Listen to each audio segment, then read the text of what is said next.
대한민국의 한 기업이 로또급 행운을 차지했다고 해서 화제가 되고 있습니다. 그것도 4차 산업시대를 이끌어갈 미래 성장 동력의 핵심 기반이 될 원료를 대량으로 확보하게 되어 기쁜 표정을 감출 수 없다는데요. 제2의 반도체로 불리는 전기차 배터리는 한국 주력 산업인 반도체를 잇는 차세대 성장 동력입니다. 전기차에서 배터리는 핵심적인 부품으로 자리 잡고 있습니다. 한국은 이 분야에서 독보적인 기술력으로 전 세계를 호령하고 있는데요. LG화학, 삼성 SDI, SK이노베이션 등 국내 기업이 글로벌 시장에서 선전하고 있지만 넘어야 할 산이 있습니다. 바로 배터리에 들어가는 핵심 소재를 안정적으로 확보하는 것입니다. 그동안 국내 기업들에서는 역량을 결집해 원료 조달부터 양극재, 음극재 생산까지 아우르는 밸류체인을 완성하고 세계 최고의 2차전지 소재 기업으로 도약하겠다는 목표를 세우고 있었는데요.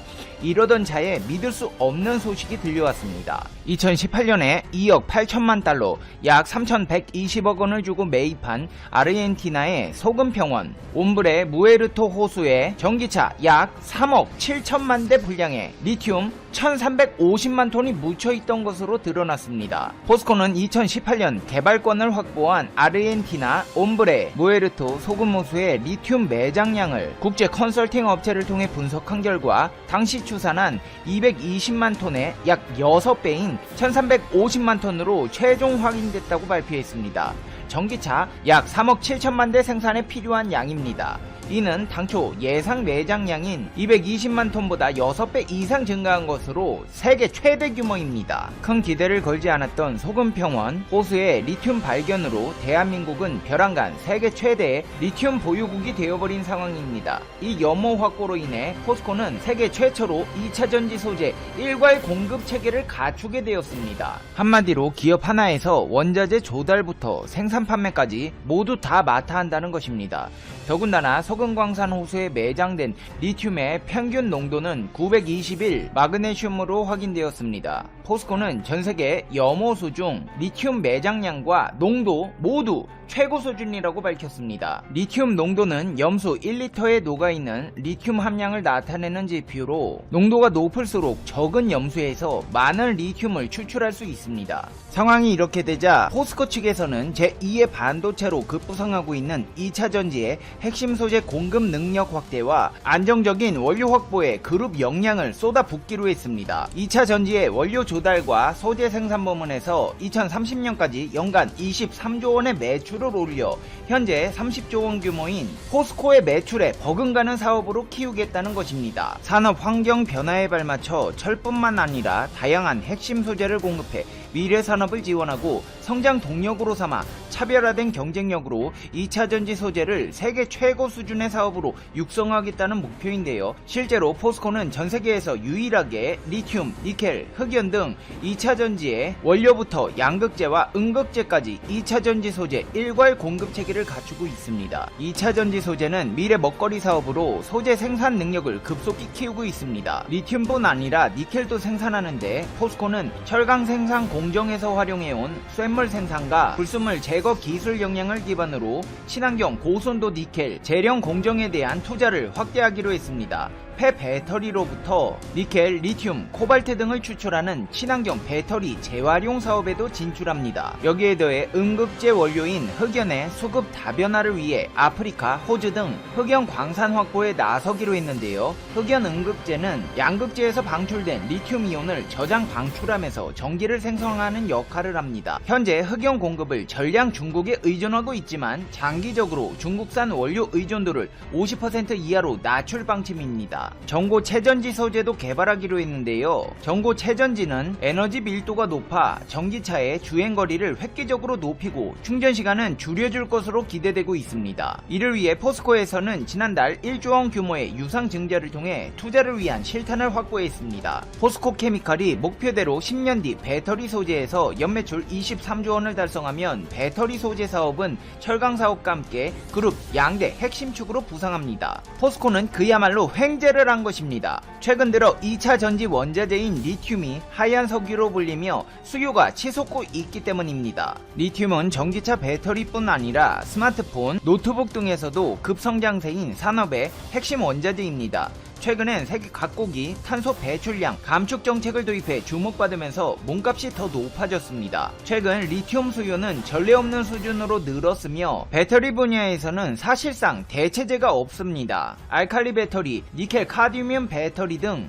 다른 것들보다 에너지 밀도가 높고 수명이 길기 때문입니다. 이 때문에 배터리를 한 번 충전해 오래 써야 하는 중대형 전기차부터 작고 얇은 기기가 인기인 5세대 이동통신 기기까지 모두 리튬 배터리를 씁니다. 대한민국 사람들이 무서운 게 리튬이 발견됐다고 기뻐하며 현실에 안주하는 것이 아니라 어떻게 하면 효율을 극대화시켜 활용할 수 있을지 연구개발에도 박차를 가하고 있다는 것인데요.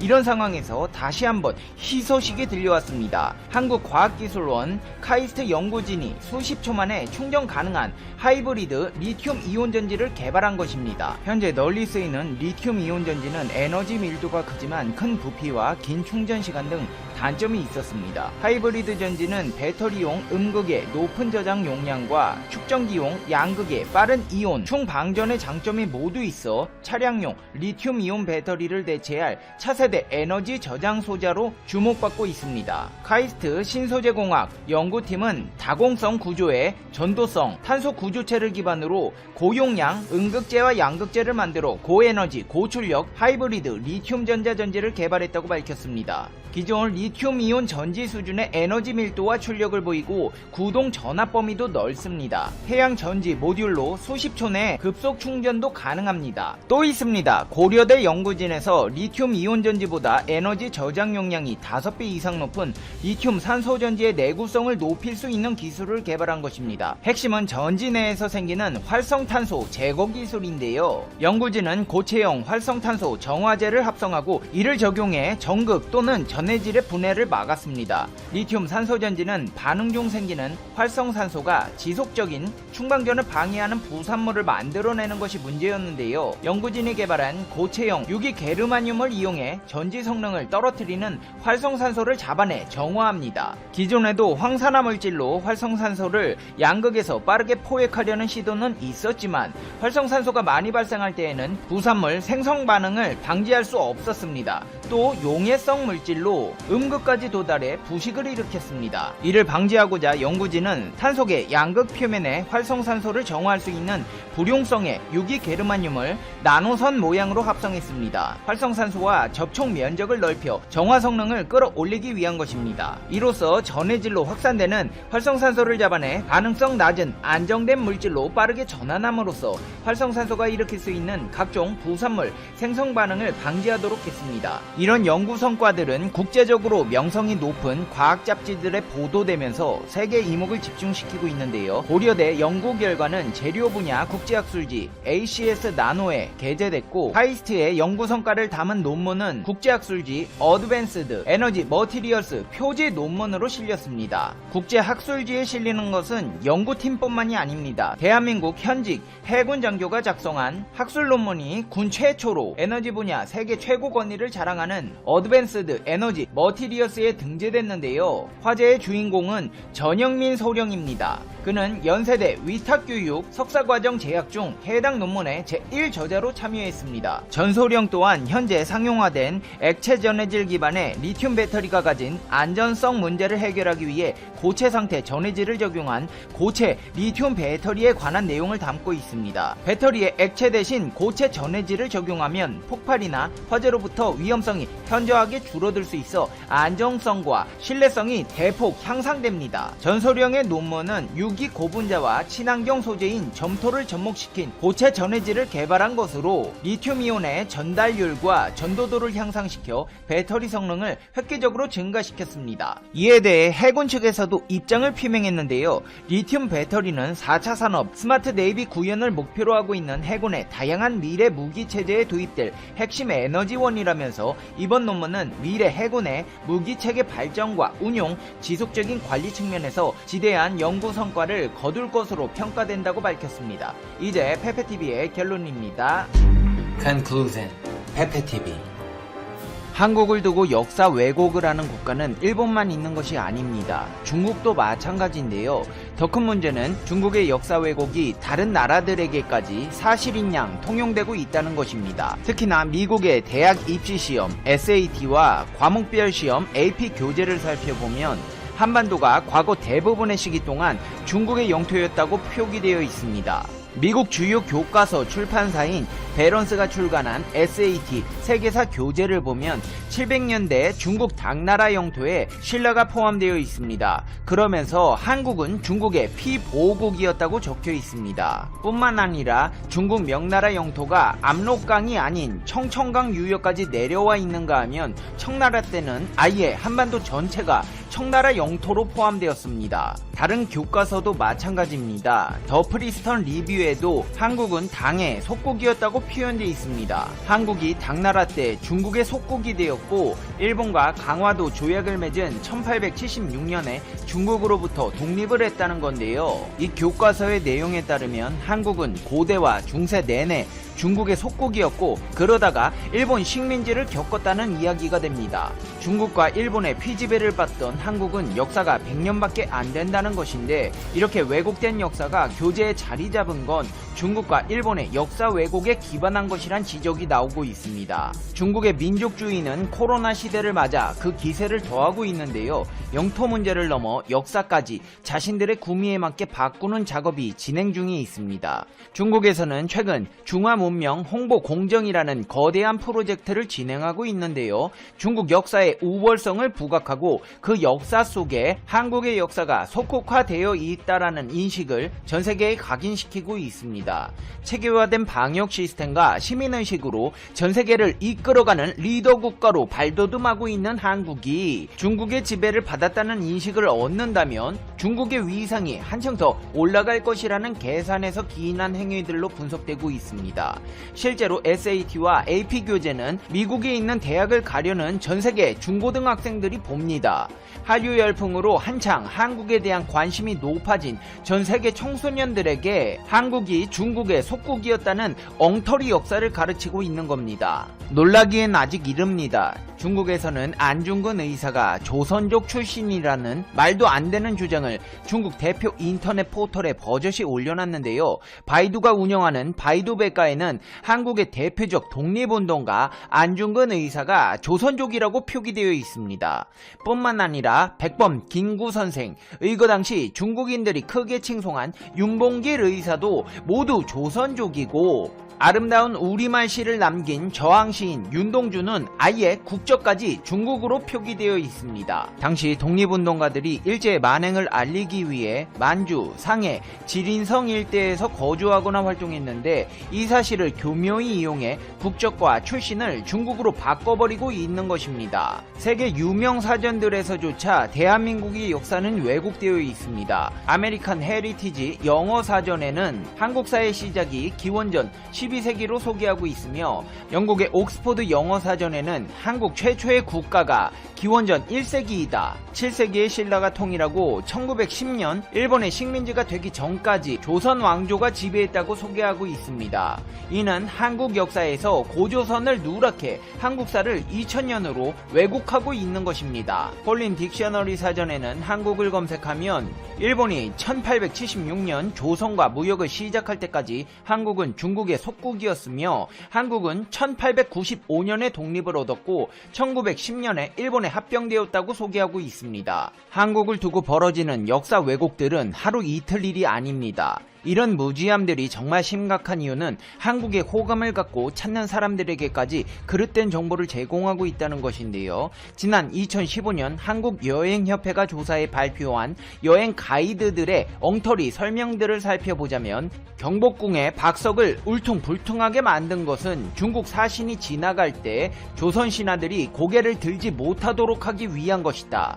조선은 중국의 부속 국가로 청나라 때 미녀들을 조공했기 때문에 한국에는 미녀가 없으며 현재 미녀는 모두 성형했다고 되어 있습니다. 중국 국적 가이드들이 한국을 찾은 중국인 관광객들에게 이런 식으로 설명을 했다는 것입니다. 특히 전체 엉터리 설명 가운데 절반가량이 한국을 중국의 부속 국가 등으로 폄하한 발언이 차지했습니다. 대한민국에서는 시정 조치를 강하게 요구하고 있으나 중국의 최고 권력을 가진 시진핑 총리부터가 그릇된 역사관을 가지고 있으니 바꾸고자 하는 노력은 찾아볼 수가 없습니다. 2017년 트럼프 미국 대통령은 미국에서 시진핑 중국 국가주석과 정상회담을 한 뒤 월스트리트저널과의 인터뷰에서 다음과 같이 말했습니다.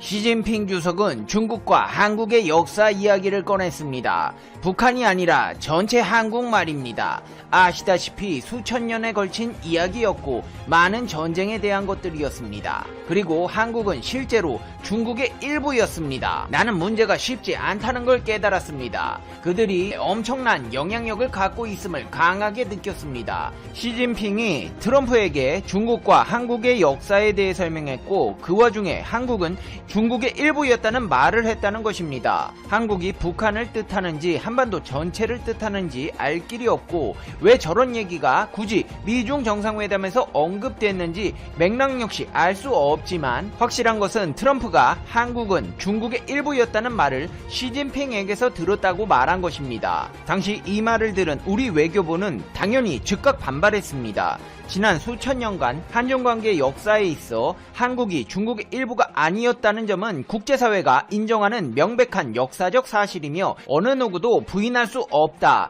일구의 가치도 없는 이야기라고 일축했습니다. 입장을 표명함과 동시에 당사국들에게 사실 확인을 요청했는데요. 중국은 대충 어영부영 동문서답으로 일관하며 사태를 넘기려는 듯한 모습을 보였습니다. 트럼프 발언에 대한 질문이 나오자 중국 외교부 대변인은 한국민은 걱정할 필요가 없다. 관련 정황을 확인할 방법이 없다고 답했습니다. 중국은 이 문제에 대해 사실상 해명을 거부한 셈입니다. 지난 2000년대 초반부터 중국은 동북공정이라는 작업을 시작했습니다. 중국과 국경을 접하고 있는 동북쪽 변방 문화권의 역사를 중국의 역사로 편입시키려는 노력이었습니다. 그러면서 엄연한 한반도의 역사인 고구려와 발해도 그 대상에 포함시켰는데요. 향후 한반도가 갑자기 통일된다면 그 와중에 중국이 북한 영토 가운데 일부에 대해 영유권을 주장하기 위한 것으로 풀이되기도 했습니다. 19세기 말까지 중국은 공식적으로 한반도를 속방으로 간주하며 종주권을 주장했습니다. 실제로 이런 역사 왜곡은 중국의 땅 따먹기에 적극적으로 이용되기도 하는데요. 중국이 한때 독립국이었던 신장 위구르의 동투르키스탄 공화국과 티베트를 침공해 자국 영토로 편입했을 때 내세운 근거도 이 지역이 청나라 때 자국의 일부였다는 것입니다.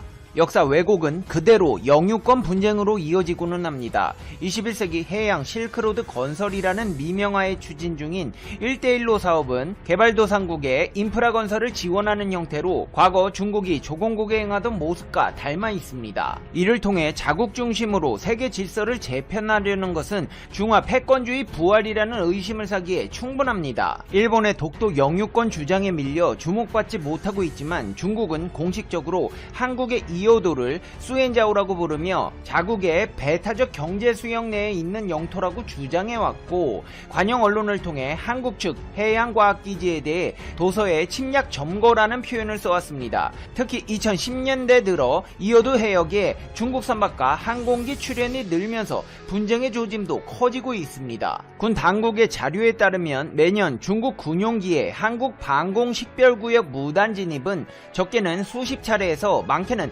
수백 차례에 달하는 것으로 나타나 상습을 넘어 거의 정례화돼 버린 것으로 보입니다. 이어도는 제주도 남단 마라도에서 서남쪽으로 149km에 위치한 수중 암초로 한국 정부는 2003년 이곳에 해양과학기지를 건설하고 시료 지배하고 있습니다. 중국이 국제법을 무시하고 남중국해와 인도와의 분쟁에서 보인 행태에 비춰볼 때 무력 도발이 없을 거라 장담할 수도 없습니다.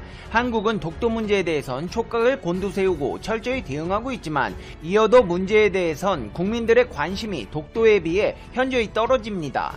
중국은 말로는 자신들의 영토라고 주장하고 있지만 함부로 한국에 발을 들일 수 없습니다. 대한민국 해군에서는 이러한 주변국들의 국지 도발을 방어하기 위해 대형 소송함 항공모함 건조 사업을 진행 중에 있기 때문입니다. 대한민국의 백령도함은 경항공모함을 건조하겠다고 하며 발표되었습니다. 경하 배수량 3만 톤 수준으로 3차 FX 사업의 2차 도입분에 F-35B 20대를 추가 도입하는 것을 검토 중이며 차후 함재기로 탑재할 예정입니다. 게다가 여기에 현무 3C